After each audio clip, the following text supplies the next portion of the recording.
এই দুনিয়াটা একটা পুতুল খেলা, এই দুনিয়াটা একটা পুতুল খেলা, খেলার জন্যই রে বাবা রঙের মেলা।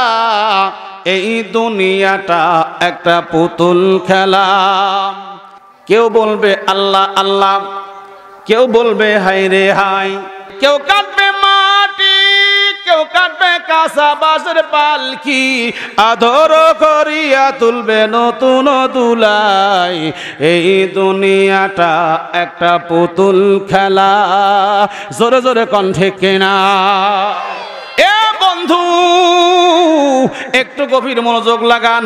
একটা মেয়ে মা হওয়ার জন্য কত পাগল পারা, কারণ মেয়েদের মাতৃত্ব হলো আসল জিনিস। যার সন্তান নাই সে নারীর কিন্তু জগতে কোনো শান্তি নাই। তোর এখন ঠিক কিনা ভাই? সন্তান ঘুরে যাওয়ায় বলে মা মা, ও মা মা, মা বড় শান্তি পায়। কিন্তু যে মা না সে কিন্তু মার মর্যাদা বোঝে না। কিন্তু মুসলমান একটা সন্তান যখন হাঁটি হাঁটি পা পা করে বড় হয় তখন মার পাশে থাকে। যেই সন্তানটা বিয়ে করে তখন সন্তান কিন্তু মারে আর মনে রাখে না। ঠিক না ভাই? বাজানে আমার একটা মা সন্তানকে কোলে পিঠে করে মানুষ করে, একটু দিলটা নরম করে দেন রে মুসলমান, একটু চোখ থেকে এক ফোঁটা পানি বের করার চেষ্টা করেন রে মুসলমান। আর যদি আপনি এক ফোঁটা পানি চোখ থেকে বের করতে পারেন, হতে পারে এক ফোঁটা চোখের পানি আপনার জাহান্নাম থেকে নাজাতের একটা কারণ হয়ে যাবে। আমার ভাইরা রে, উত্তরবঙ্গের নীলফামারীর ঘটনা। এক গরিব মানুষের সন্তান হাঁটি হাঁটি পা পা করে ক্লাস 10 পর্যন্ত পড়াশোনা করেছে। বাপ বলেছে বাজান আমি হলাম গরিব মানুষ, দিলটা নরম করে দেন, দিলটা নরম করে আমার দিকে তাকান না মুসলমান। হাঁটি হাঁটি পা পা করে ক্লাস 10 পর্যন্ত পড়াশোনা করেছে। মাঝখানে আব্বা বলেছিল বাজান রে তোমার পড়াশোনা দরকার নাই, আমি গরিব মানুষ, এত টাকা কনে হওয়া তোমাকে পড়াশোনা করাবার জন্য দরকার নাই। সন্তান বলে বাজান আমি পড়াশোনা করব, আমি ম্যাট্রিক পাস করব, চাকরি করব। এবার সন্তান যখন হাঁটি হাঁটি পা পা করে ক্লাস 10-এ উঠেছে, এসএসসি পরীক্ষা দিবে, এবার ফর্ম ফিল আপ করতে টাকা লাগবে 1000 টাকা। সন্তান 1000 টাকা কোথায় পাবে? এত টাকা বাবা কোথায় পাবে? আব্বাকে যাইয়া বলে আব্বা যান আমি ফর্ম ফিল আপ করব, টাকা দাও 1000। আব্বা বলে আমি গরিব মানুষ, এত টাকা কোথায়? আগেই তোরে বলছিলাম পড়াশোনা দরকার নাই, ফর্ম ফিল আপের দরকার নাই। ডাক দিয়ে বলে বাবা এত কষ্ট করে পড়াশোনা করলাম, আমি কেন পরীক্ষাটা আমি দিব না? অবশ্যই পরীক্ষা দিব। আব্বা বলে এত টাকা কোন জায়গায় পাবি? মা ডাক দিয়ে বলে বেটা বিপ্লব মন খারাপ করিও না, আমি জানি আমার সন্তান পড়ালেখা করে টাকা লাগবে, আমি তোমার ফর্ম ফিলাপের টাকা বাজান জোগায় রেখে দিয়েছি। বাজান রে মা কেমন হয় একটু দিলটা নরম করে কথাটা শুনেন রে বাজান। এবার বিপ্লবের হাতে আম্মা জান 1000 টাকা উঠায় দিয়ে বলে যারে বাজা যুবকরা একটু গভীর মনোযোগ লাগাও বাবারা, সামনে তোমাদের কাছে গুরুত্বপূর্ণ কিছু কথা বলবো আমি। বাজান রে এবার বিপ্লবের হাতে 1000 টাকা উঠায় দিলেন, যা বেটা পরীক্ষা দে।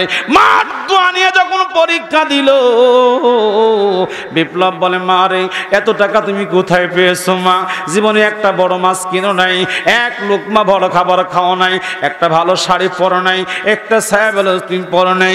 বিপ্লব ডাক দিয়ে বলে মা একটু তুমি দোয়া করে দাও। মার দোয়া নিয়ে সন্তান এসএসসি পরীক্ষা দিল, ফার্স্ট ডিভিশন 3টা সাবজেক্টে লিটাল নিয়ে পাস করলো। এই বিপ্লব চিন্তা করেন যদি আমি আরো পড়াশোনা করতে যাই আব্বা জানের কষ্ট হবে, আমি আর পড়াশোনা করব না, আমি এবার ঢাকায় চাকরি নিব। সামান্য বেতনে ঢাকায় চাকরি নিল। আব্বা কিছু কামাই করে, নিজেও কিছু কামাই করে, সংসার ভালোই চলতেছিল রে বাজান। এবার সংসার ভালোই চলতে চলতে কিছুদিন যায়, সংসার ভালোই চলে, 1 বছর যায়, 2 বছর যায়, হঠাৎ করে সামনে মাহে রমজান মাস। 1 মাস আগে 2 মাস আগে টাকা পাঠানো বন্ধ করে দিল। বাপ মা মনে চিন্তা করে সামনে ঈদের সময় বেটা আমার টাকা বেশি করে আনবে, হয়তো বাড়িতে কোনো কাজ করবে। কিন্তু বাজান রে ঈদের আগের দিন বিপ্লব বাড়ি আসতেছে, যখন বাড়ির সামনে দাঁড়ায় গেল মায়ের সামনে, মা লক্ষ্য করে দেখ এই বিপ্লব একা নয়, তার সাথে একটা মহিলা মানুষ দেখা যায়। বিপ্লব বলে মা গো এই মেয়েটাকে আমি বিয়ে করেছি, তোমার পুত্রবধূ, এবার বিপ্লব বলে মা এটা তোমার পুত্রবধূ। মা যেন আকাশ ভেঙে মাথার উপর পড়ে গেল।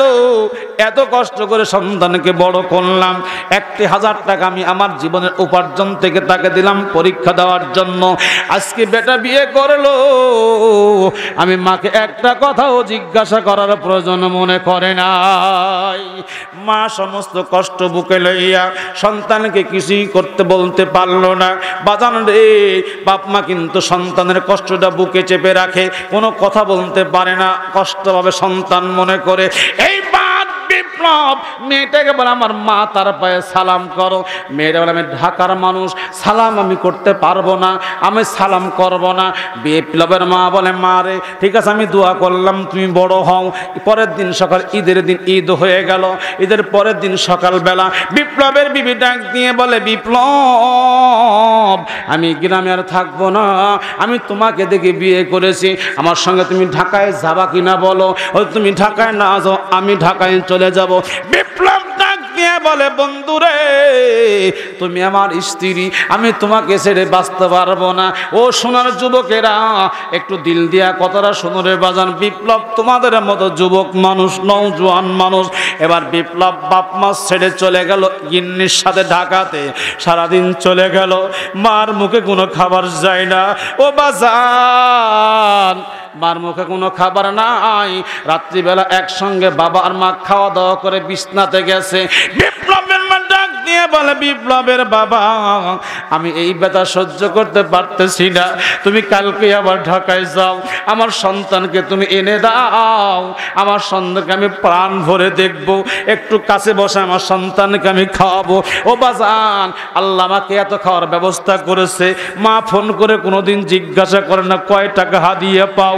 মা বলে বাজান ঠিক মতো খাওয়া দাওয়া কইরো, শরীরটা ভালো রেখো, বাড়িতে গেলে একটু কাছে বসায় খাওয়াইতে চাই। ওদি বলি আমি তো অনেক খাই।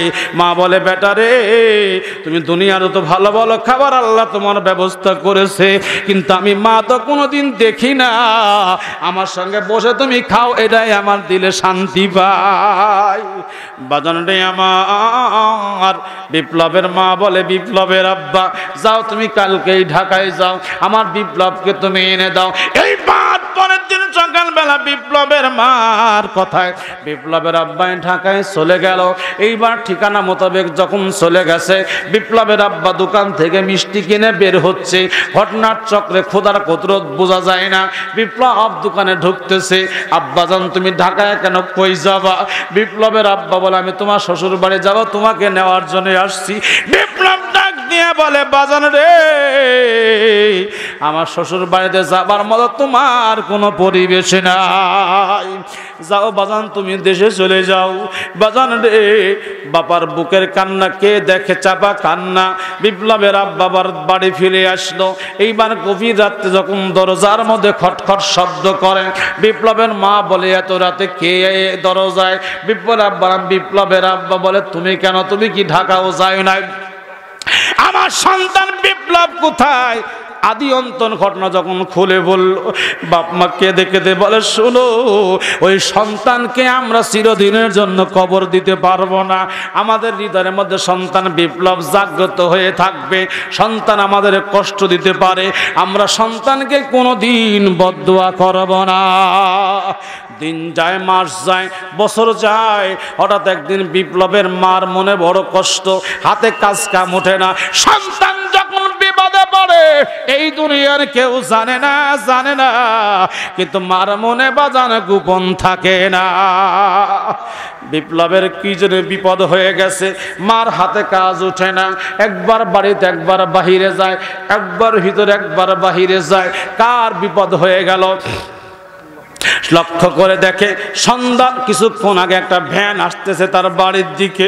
বিপ্লবের মার মনটা খারাপ, কাল লাশ ভ্যানে দেখা যায়। ভ্যানটা বাজান আসে বসিয়া আর কারো বাড়ির সামনে যায় না বিপ্লবের মার সামনে দাঁড়ায় গেল একটা পাটির মধ্যে করে লাশটা মোড়ানো বিপ্লবকে মোড়ানো বিপ্লবের মাকে লক্ষ্য করে ভ্যান হলো আপনি কি বিপ্লবের মা বলে জি আমি বিপ্লবের মা এই ভ্যানে কে আছে বলে আপনার সন্তান বিপ্লব আছে দেহটা বাজান পড়ে আছে সমস্ত শরীরে ঘা জর্জরিত কথা বলার কোনো হিম্মত নাই হেম্মত নাই শুধুমাত্র চোখ দুইটা তাকিয়ে আছে বিপ্লব টুলটুল করে তাকায় তাকে মার কাছে কোনো কথা বলতে পারে না আমার আব্বাজান কোথায় আমার বোন কোথায় ভাই কোথায় তাদেরকে কেন দেখতেছি না আমি বিপ্লবের মা ডেকে বলে বাবা বিপ্লব রে তোমার ঘায়ের দুর্গন্ধে তোমার বাবা বাড়ি ছাড়ছে তোমার বোন ছাড়ছে ভাই ছাড়ছে বিপ্লব দিয়ে বলে মা তুমি তাহলে কোনো কেন বাড়ি আসো তুমি কেন ছাড়ো নাই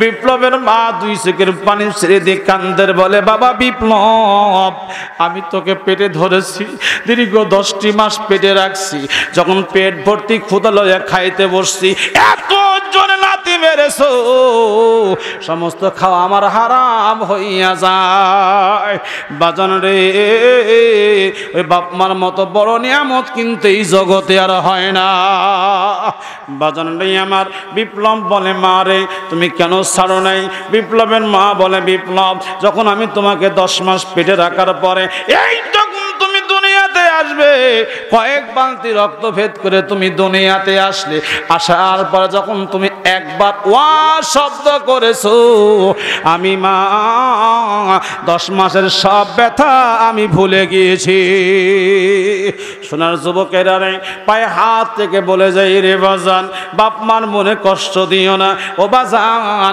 আমিও কিন্তু যুবক মানুষ বুড়া নই রে বাজান আমি শহরে থাকি মা আমার গ্রামে থাকে আমার আব্বা গ্রামে থাকে আমি যখন মাঝে মধ্যে বাড়ি যাই দরজা থেকে যখন বের হই মা আমার চেহারার দিকে তাকায়া দুই চোখের পানি টস টস করে আমি বলি মা গো তুমি এমন করে কেন তাকা যাও বাড়ির মধ্যে যাও মা দোকানে ডাক দিয়ে বলে বেটা রে তুমি যাও আমি একটু পরে বাড়ির মধ্যে যাব আমি যাই আর আমার চোখ দিয়ে পানি পড়ে আর আল্লাহকে ডেকে বলি মালিক এদিন এই মানুষটা চোখের মধ্যে মুখের মধ্যে মাটি পড়বে কাপড়ের মধ্যে যখন উঠাইয়া দিব যখন কবর দিয়া দিব এই দরজা আমার জন্য কেউ দাঁড়াইয়া থাকবে না সোনার যুবকেরা রে একটু হিসাব নিকাশ করে দেখো বাজান বিপ্লবের মা বলে বিপ্লব রে যখন তুমি দুনিয়াতে আসলে এত কষ্টের সন্তান আমার আমি তোমাকে কেমনে ভুলে যাই ও সোনার যুবকেরা জোয়ানেরা বাপ মা কবরে শুয়ে আছে বাজান রে আমার বাপ মা দুনিয়াতে নাই যেই মা যেই বাবা এত কষ্ট করে সন্তানকে প্রতিপালন করে রেখে গেছে বাপ মা কবরের মাটিতে শুয়ে আছে বাজান রে আমার এই ঘুগি মাদ্রাসার জন্য আমি 5টি মানুষ চাই 10টি করে 1000 টাকা দিবেন 1000 করে ইট দিবেন 30 জন মানুষ চাই 1টি করে 1000 টাকা দিবেন বাজান রে 50 জন মানুষ চাই 50 ব্যাগ সিমেন্ট দিবেন বলেন কোন কোন ব্যক্তি আছেন হুজুর আমার মা নাই বাবা নাই